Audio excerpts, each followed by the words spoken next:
Hello everyone, welcome to our Let's Play series of Pathfinder Kingmaker. This is Colonel RPG as usual, and I'm very happy that you chose to join me today in a little bit of a situation between Eobald and Lindsay over here. Lindsay apparently wants to burn Eobald's book to the ground. Did she actually say... She didn't say that to the ground bit. She just wants to burn the manuscript, which is, you know, what you do before you do prints.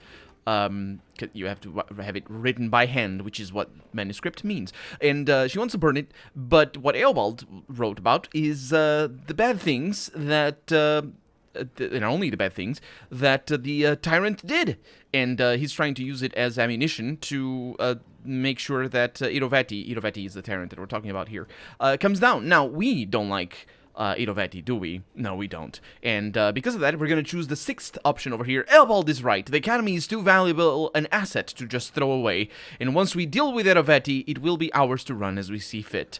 And that last part over there, all the rest are rubbish. But that last part over there makes me think this might be lawful evil, maybe? I don't know. I'm going for chaotic neutral.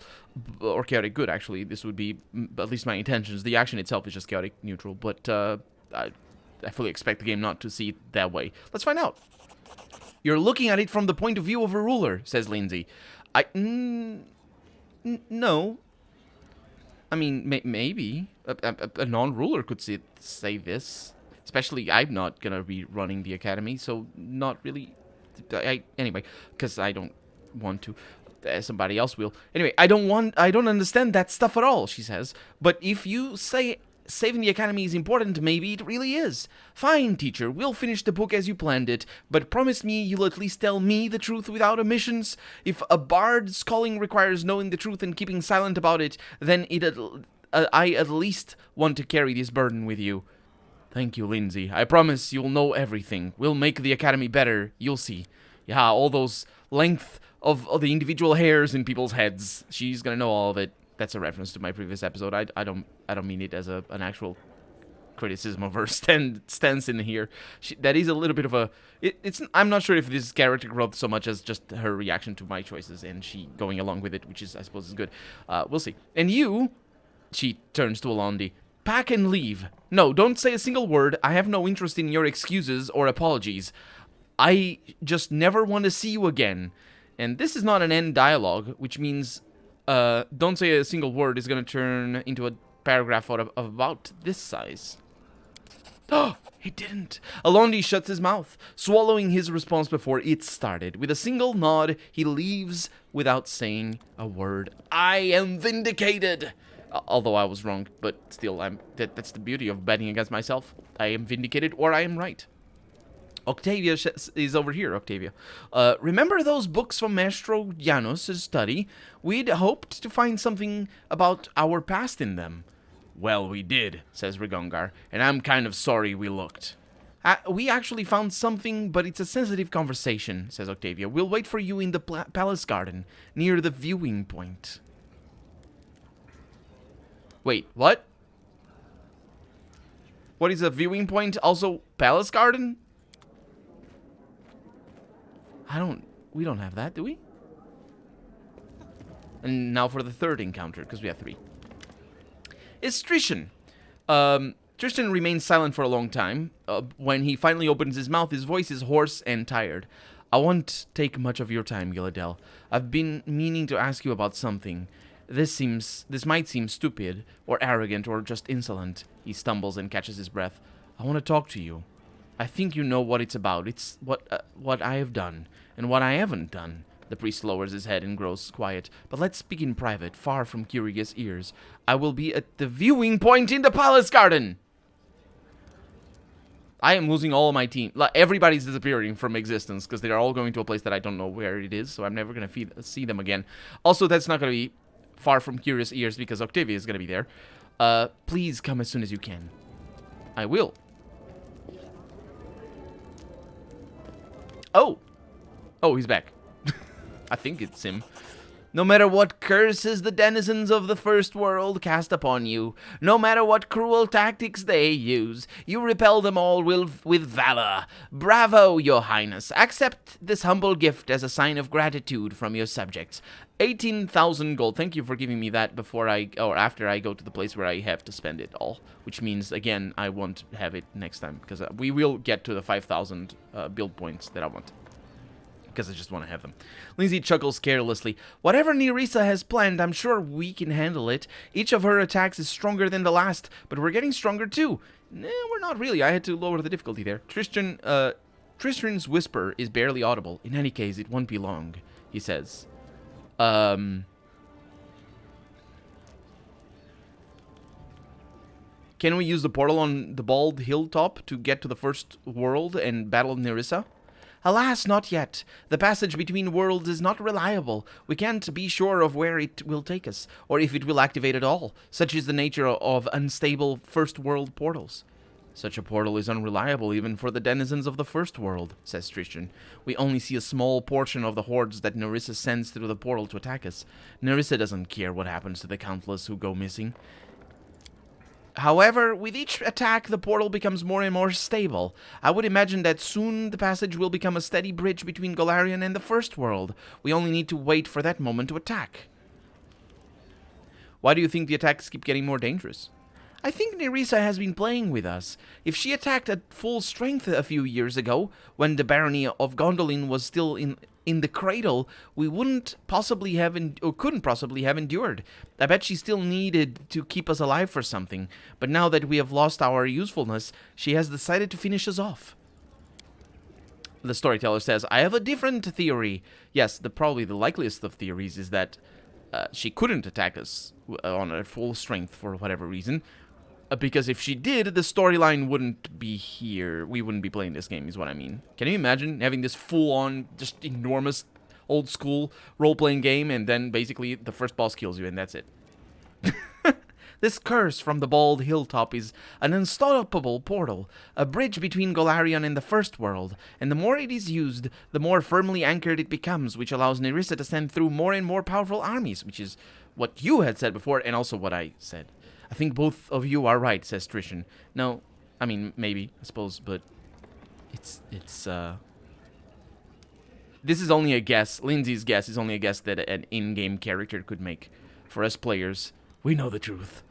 Although that might also be the truth. I think both of you are right, says Tristan. The stability of the portal does play an important role in the increasing power of Nerissa's attacks. However, it is true that she allowed the barony of Gondolin to get on its feet. At least when it was newly formed. Is it true, though? First off, we have died. There's different timelines where we die because of the attack, because we have lost that battle a few times, and had to reload. In fact, the last time we died, I would say the second time we died as well, because we had to lower the difficulty. So all those timelines, possibilities, every time you reload being a different timeline and whatnot, yeah, those are all dead. So, for one. But more importantly, she didn't allow crap. She didn't allow anything. Because she couldn't do anything. You can't, I will allow you to retain all of your riches. I can't take them. I mean, I can't steal them from you because I don't have the power, and also I would be arrested. But I will allow you to. You know what I mean? It's like that, no. How soon until Nerissa is able to bring the full power of her army down upon us? I'd assume her strength has nearly reached its peak. We might not be there yet, but the next assault will surely be especially dangerous, says Storyteller. And by we might not be there yet, he means the next attack won't be the peak. That's what he means. At least I think so, because otherwise it's weird. It's still weird, but it's weirder that he phrases it like that. We must prepare for Nerissa's next attack. We will prepare well. Just let her try to come at us again. We'll beat her back to where she came from. I'll cap our victory by writing a song about her, a really funny and embarrassing one. Never mind that whole conversation about lies that I had. This one is lies, but anyway, it doesn't matter. Everyone in the First World will be singing it for her. In the First World, that's the world where she comes from. And for her. Sure. Okay, well, let's, I have no idea what even is the palace. talk to Octavia. Yes, I know talk to Octavia.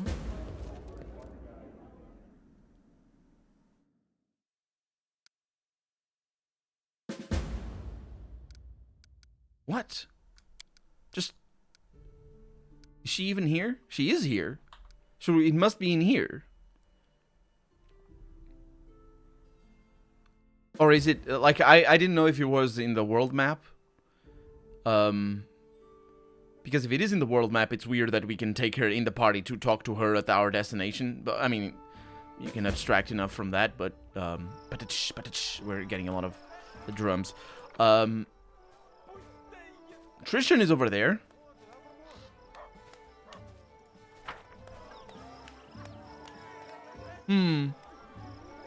Oh, I can move. I can move now. Did I unselect my character somehow? I must have, by clicking on them. I think this happened before as well. Harim is over there, and Tristan is over here. Wait, was it Octavia who wanted to come with me? Yeah. I don't know what's up with them. Anyway, Tristan, what's up? Can I talk to you? You have come. Tristan tilts his head to the side and remains silent. You notice he's holding something in his hands. It's so strange. I don't know if I should be glad or frightened. Anyway, thank you for finding some time for me. Tristan turns his head. If it weren't for his blind eyes, you would imagine he's looking into the distance. Since you freed me from Nerissa's power, I've had time to think about what happened to me and what Nerissa did to me, about what she truly did. When I found myself here without my wings in my mortal body, I was terrified, and I believed everything she told me, for I believed it was she who had stolen my freedom. At last, I discovered that Nerissa had lied to me, and ever since I have sought a way to regain Sarenrai's gifts. And do you know what I realized? No one is capable of taking the Deva's gifts granted by his creator. Tristan's voice is barely audible. Yeah, no one except for the Dawnflower herself. So you were made mortal by Sarenrai herself? Tristan nods. I found no other explanation for what happened to me. Nerissa's power is great, but not so great as to turn angels into mortals. I want to know if the way back to Sarenrai is open for me. I spent endless hours in prayer, asking for but one thing. A sign, a vision, a portent. That's many things, but, you know, just one of them. That's what I mean. A single word, and all I got in return was silence. Tristan smiles crookedly, hiding a grieving grimace. So, not having the grimace. I wanted to badly do something extraordinary, and it appears that I succeeded. I fell so low that even my most merciful lady couldn't forgive me for my sins. Well, but the goddess still grants you spells. Yes, perhaps this weak hope is the only thing that keeps me from losing my mind to despair, or is this meager pittance but an eternal reminder of what I have lost? No, my merciful lady may be strict, but she's not capable of such unforgiving sanction. He straightens himself. Anyway, I didn't ask you to come listen to my whining.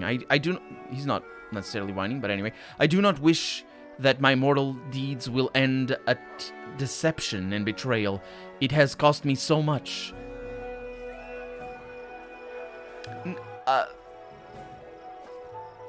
Are you saying that you're gonna do more than deception and betrayal? Or are you saying, like, more as in worse than that? Or are you saying... Because I think that's what it means, you know. My good deeds will not end at me merely giving you $5. I will help that poor lady across the street or something. I don't know. Anyway, Tristan shows you his hands. You see a crumpled leaflet, one of the invitations for the kingdom of the cleansed. I wish to put an end to at least one evil that Nerissa spawned, and I'm asking you for your help in this. What,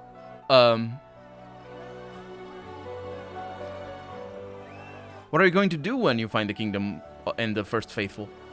Tristan's forehead, a moment ago creased in worry, becomes smooth, and his voice grows tranquil. Consider me naive, but I still believe even the blackest soul can find repentance. I will try to find it even in the dark souls of the cleansed. I would not deny anyone of saving grace. Maybe we can finally tell who this first faithful is, and what the kingdom of the cleansed is. Or, no, am I actually asking what? I think so. Maybe we can finally tell who the first faithful is, I say. And what is the kingdom of the cleansed? And he says, I only know what I could overhear, or what Nerissa boasted to me. The one called the first faithful is a former priest of Erastil named Ruthgert. When the Bloom came to this village, he lost his faith. Erastil didn't protect his congregation, and Ruthberg was stripped of his position. After this, he set off for the Temple of the Elk to pray to his god one last time, and if he didn't answer, to throw curses in the face of his idol. Like so many others, Ruthbert was fooled by Nerissa. She pretended to be the goddess of these lands, told Ruthgert of the curse of the queen, and promised him untold gifts in return for the death of this ruler. It was she who invented the name of this new cult, devoted to herself, and made Ruthgert its high priest. She knew just how to flatter him in his moment of weakness and despair, and he, in his turn, did everything he could to draw his his former congregation into this vile cult. Where do we start? A faint smile appears on Tristan's face. I knew I could trust you and ask for your help. Thank you. I've heard that the cultists of the kingdom have been sighted once again, but now they no longer shout their slogans in broad daylight. No, they crawl from their lairs under cover of darkness to abduct people for sacrifice. At least that's what is being said.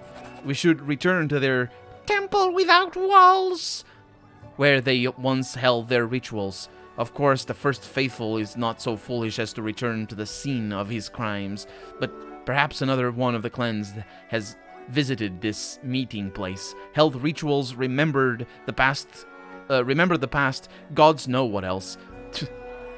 Remember the past. It's like, oh, how dare you do such dirty things. If we're lucky, we might find something there. So we have a companion quest. Search the Temple of the Cleansed. This is really mean. The temple is an actual thing that you can do without a structure at all. You can go to temple in nothing, in people's houses if you want to. People do this everywhere in the world today, not even in the setting, or I suppose maybe in the setting, but anyway. Have you made peace with your kin?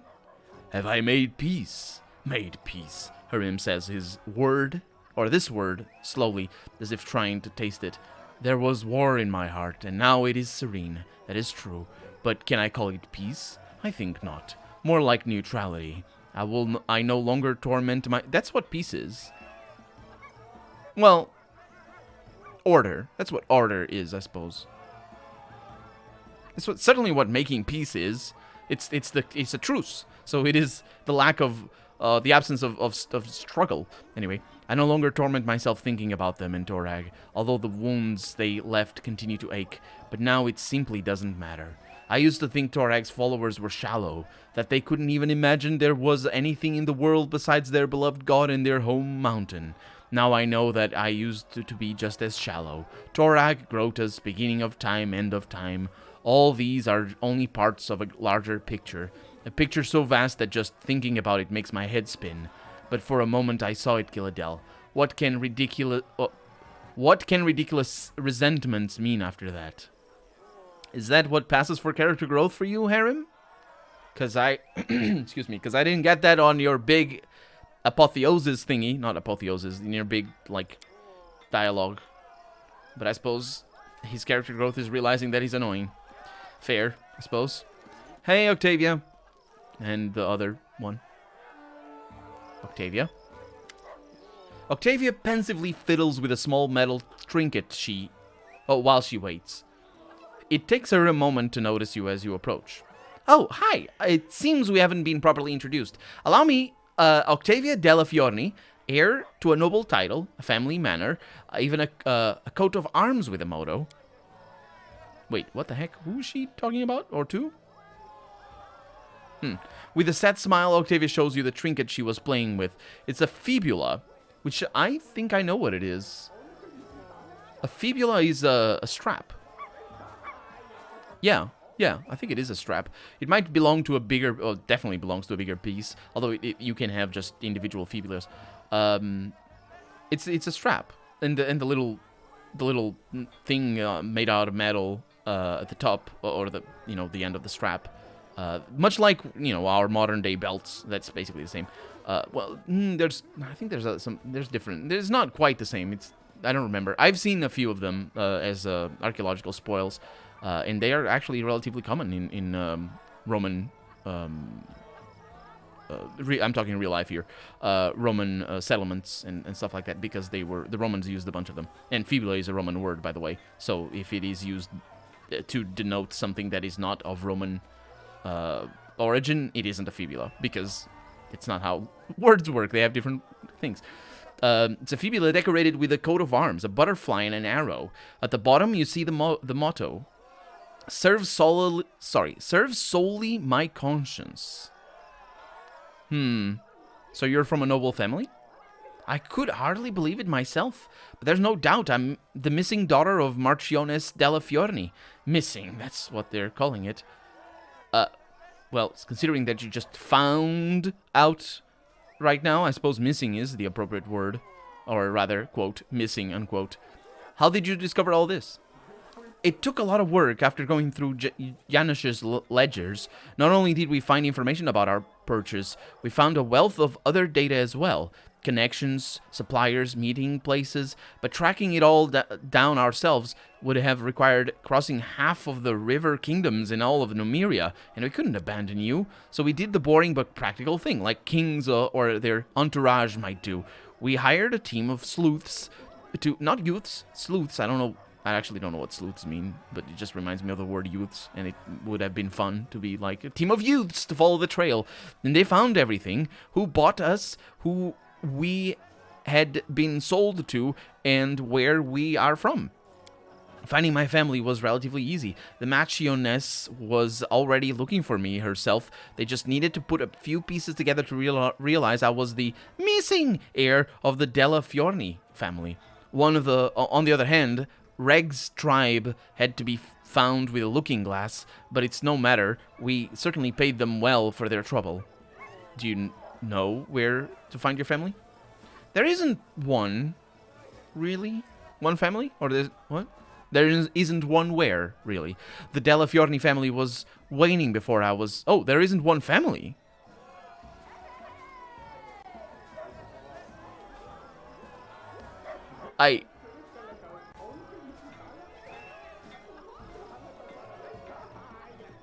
Finding my family was relatively easy. And in reply to that, I asked, do you know where to find your family? Which you'd think she does and would tell me, but apparently she doesn't, because she didn't find her family. That's the situation that we're in.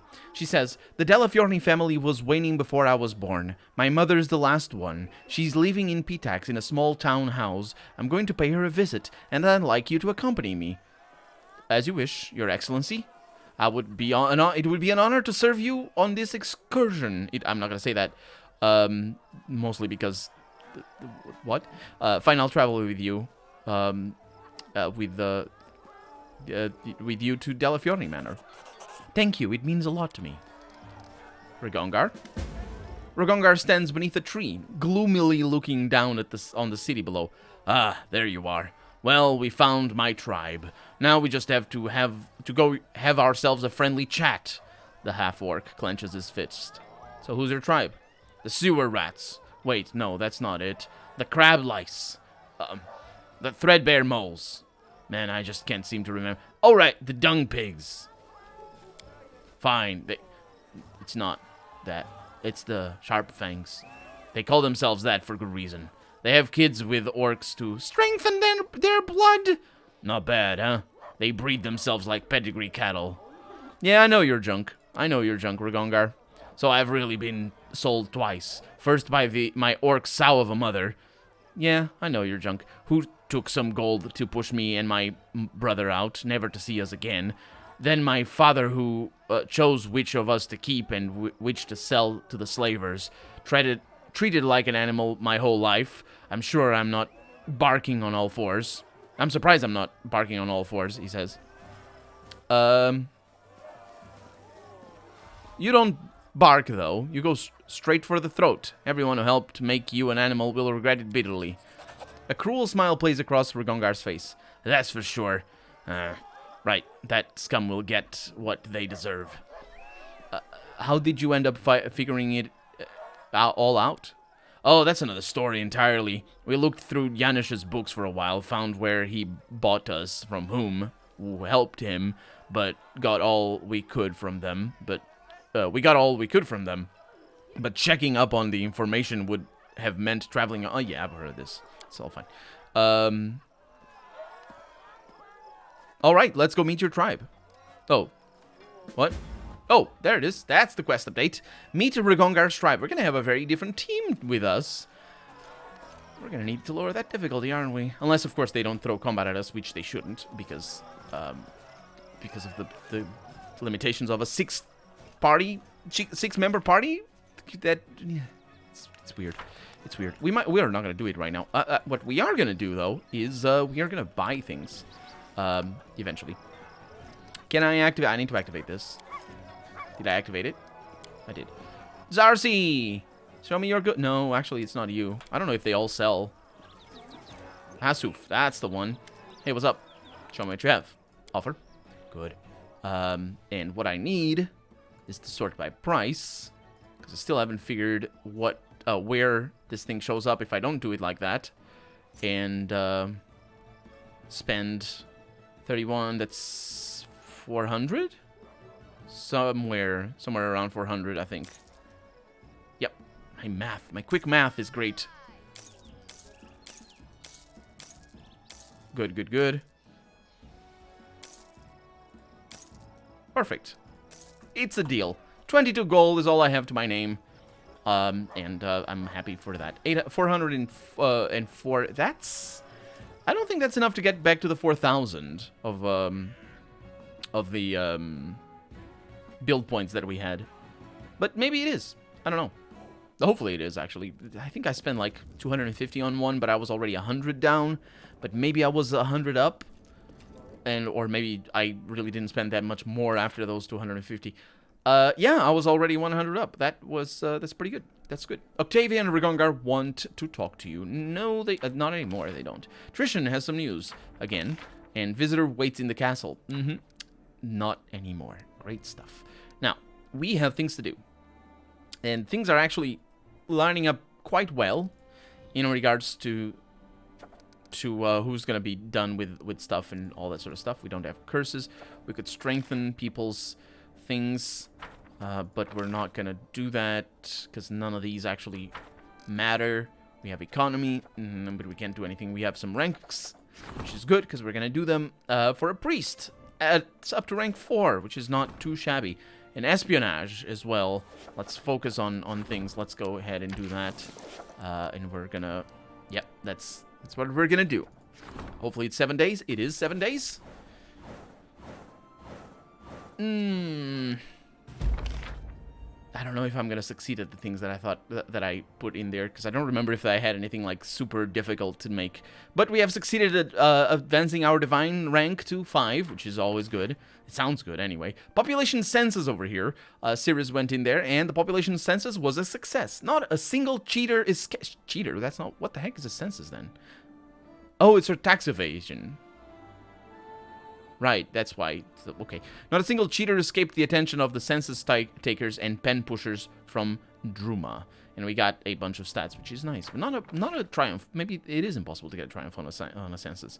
If you think about it, it probably is. Bread and circuses. The curator had to pay a hefty sum to Timon gladiators, but the festival was a roaring success for +5 culture. Not too shabby. Swordplay mastery. It provides now a bunch of... That's pretty good. That's the thing that costs 250. Alkenstar Manufactory over there. The project is complete. We are gaining a bunch of things based on our relations, which is pretty nice. We also have new training. We also have new events. That's relatively good. We have a bunch of those. Let's focus on the training first. We got strengthened Jod as a high priest. I don't think Jod is a high priest. And strengthened Sanas as a high priestess. I also don't think she's a high priestess. Who's the... Where's Jod? Jod is not even a person. It's not even a person. She's the counselor, yeah. Jod is down here. Yeah, it's him. I wonder how much it strengthens. I wonder how much it does that. But we're not gonna do it. I don't, yeah, also, I wonder why we can't strengthen Harim. Because you'd think, I don't understand anything. We're gonna look into things in a little bit. Let me just go through, Canara, 100% mental dexterity, and also Jethal, 70. Let's go with that, even though she doesn't like it, apparently. Harim is an ancient tradition over here for 100%, which is really nice. Disrupted harmony. What else do we have over here? Can't do these. So, one of them is going to have to go undone. We have to go to the throne room. We're going to look into that. Also, I'm sorry, I had to clear my throat. And, oh, I need to look at the chances here. 31! That's really bad. What can we wait for? We could wait for Tsana. Tsana is going to be ready. So, yeah, we're going to wait for Tsana. We have enough time for that. And then over here, we can't do anything about it. So, this lasts for 14 days, which is not great, but it's doable. This lasts for 13 days, which is fine enough for me.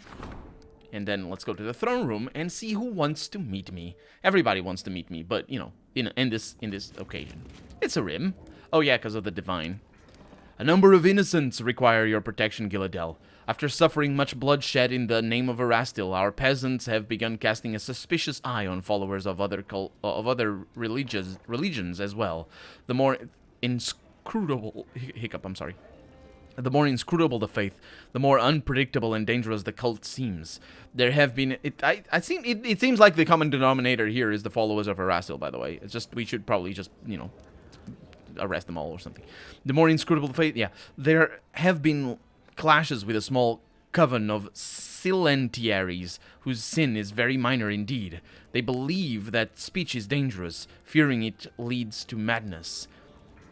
They are to be beaten and banished merely for refusing to speak. They surely did nothing wrong. These innocents are breaking no laws or traditions. They tell your subjects to quiet their anger and leave the peaceful neighbors alone. Or, I misread that. Tell! He's asking me to tell my subjects to quiet their anger. Yes, that sounds like a good time. What do we have over here? -5 loyalty, -5 divine, or -3 divine, and -2 community. But it's just a rebalance, so it doesn't really matter much, because I'm not min-maxing those. I don't know where I'm at. So I'll do whatever he says. Those villagers had better settle down. That coven harmed no one. Yeah, let's go with that. The followers of this strange religion have nothing to fear from me. Harim runs his fingers through his beard with a smile.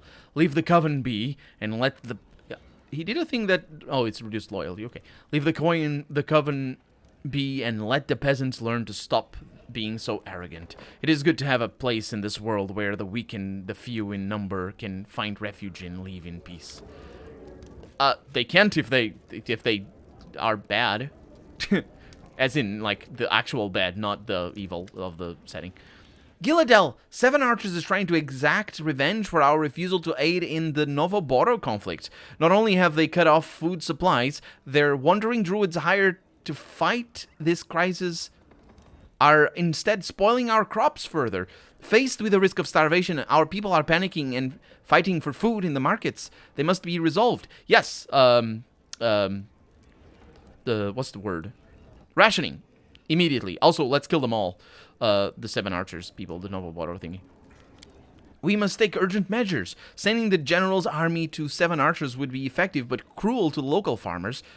No, because they wouldn't... Would they fight with the general army? I have 2 ideas, she says. First, the response they expect from us is to tighten our belts, stockpile bread, and order the warden to distribute it evenly. The second, and the better plan, is to have the high priest persuade the local druids to fight the situation with this year's harvest. They normally stay out of such conflicts, but this is a dire emergency. What? Oh, there's 2 events. That's what she means. Maybe that's what she means? Confusion abounds in my head, as you well know. We got +1 divine from that, from having that chat. We always get, because that's just how the setting works, or the engine works. We can support the High Priest's endeavors. that's for Harim. He's busy right now, so we're gonna find something else to do. The Wrath of 7 Archers over here. Well, I don't... Is it this one? Is it the ones that have a choice? We're gonna send the general. So Amory, she's busy, so that's gonna happen next turn. Or next week. Let's save the game just then. So, this mental dexterity. There's a gang of petty illusionists in the lands of the Queen. They're passing off copper coins as golden ones. This fraud must be stopped. Yes. Yes, it must. And then a rim over here. Disrupted harmony. The druids have noticed that one of the settlements is poorly located and creates an obstacle to the natural flow of energy through the region. The ruins can fix this and lift the unpleasant atmosphere of the settlement. I suppose. I mean, fix it. what's there to solve? I'm not sure what's gonna happen there. It's a bit weird. And in the way ancient tradition over there, and the wrath of all the bad people. Okay. Good news, I suppose. What is not good news is the fact that the X's don't disappear, as I have complained about before, because that's just how it works. And let's see. So we're probably gonna need not training, rank up. Ooh, we have economy. Oh yeah, but these are the bad ones. Fortifying the foundation. This one is not too bad, but I really think it's pointless. You know what? I have Sirius here. Might as well, right? It only takes 20 days. He's useless everywhere, so whatever. Traded Galt, that's just bad. So let's try to rank some things up. Warden's Endeavor. Well, we may need Sirius over here. Culture, that's always a nice one. Espionage for Jathal. Let's go with culture. Oh, well, actually, I should really min-max. So it's gonna be the Warden. It's gonna take 7 days. Let's do it and not fail. I see 5 events, so that's good news. That has been success. One of these events is always going to be the Warden, or the person who I ranked up wanting to talk to me. The Howling Wolves. The Regent recruited the people for a hunt. Our Pathfinders tracked down... Oh, it's the werewolves. It's a warg in this case. Yeah. Tracked the wolves to their lairs and killed them all. It turns out that a bloodthirsty warg had formed a whole wolf army. His head and skin have made a fine decoration for the town hall, and is already a symbol of pride for the people. That's fair. People's defenders over here. Triumph. The general's people responded to or surrounded the Steel Falcons' camp in the middle of the night and captured them before they could sound the alarm. In order to avoid war with Andorran, they allowed these captives to return to their masters alive, but their weapons and equipment were seized by the kingdom's army. What was that? The people's defenders. Seekers of justice and patrons have proclaimed that the peasants of the kingdom are oppressed. Oh, right, I remember. Yeah, upholding the law, there it is, in my chaotic setting. That isn't. In the name of the law, speaking of which, they were approved and hired. Who were they? The volunteers, right. And their help will come in handy. They have written glowing letters back home, describing the warm welcome. Then that just justifies probably the relations. The warm welcome they received. The reputation of the young kingdom continues to advance in the direction of the higher numbers. So we're good on that. And let's focus over here, because I am definitely going to need Sana on this. That's a pretty good chance. Ancient tradition. An invitation to a celebrated folk festival was delivered to the castle. Yeah, Valerie likes parties and cakes. And the wrath over here for Amory. A little bit of that. It sounds good to me. Balance. An envoy of balance and priestess of a wandering commune of ascetics has deemed the kingdom to be upsetting the equilibrium in these lands. Again with this nonsense. I mean, if it's how it works, it's how it works. I don't know if it's how it works. On these grounds, the elf and her pupils urge the subjects to disobey the guards and resist and undermine the power of the local authorities. Please do all of that, but I think I can't side with not signing. I mean, I don't... Why can't they rule themselves? Like, seriously. Lindsay needs to do the thing. So, a little bit of a crisis point over there. She can do that. Brazen thieves. The treasury has been robbed. Thieves broke into the treasury at night and... Why do we have a treasury? Oh, I do. It's the build points, isn't it? It's the build points, most likely. Do we actually lose build points? I wonder. Let's see. and carried away many valuables. This brazen crime cannot go unpunished. No, I just want the valuables. I also will kill the thieves, but that's beside the point. It's not just Treasury's reputation on the line, but the reputation of the whole kingdom. If you say so. Let's see, Cirrus. Canara. What's Canara doing? I have time. Yeah, let's do Canara. She's gonna eat them alive, or something. Yeah, that's pretty good. So, you do that. No, you don't need that. You do this. You do that. You do that as well. That waits. And, the end of the episode waits as well. Or rather, the beginning of the episode waits as well, because, I need to exit and come back because of the X's, and I'm all out of time, so, yeah. For right now, I'm Colonel RPG, and this has been Pathfinder Kingmaker. I really hope you've enjoyed it, and if you did, go ahead and leave a comment. Like the video if you want to see the next episode come out sooner rather than later. But above all, thank you so much for watching, and I hope I'll see you next episode. Bye-bye.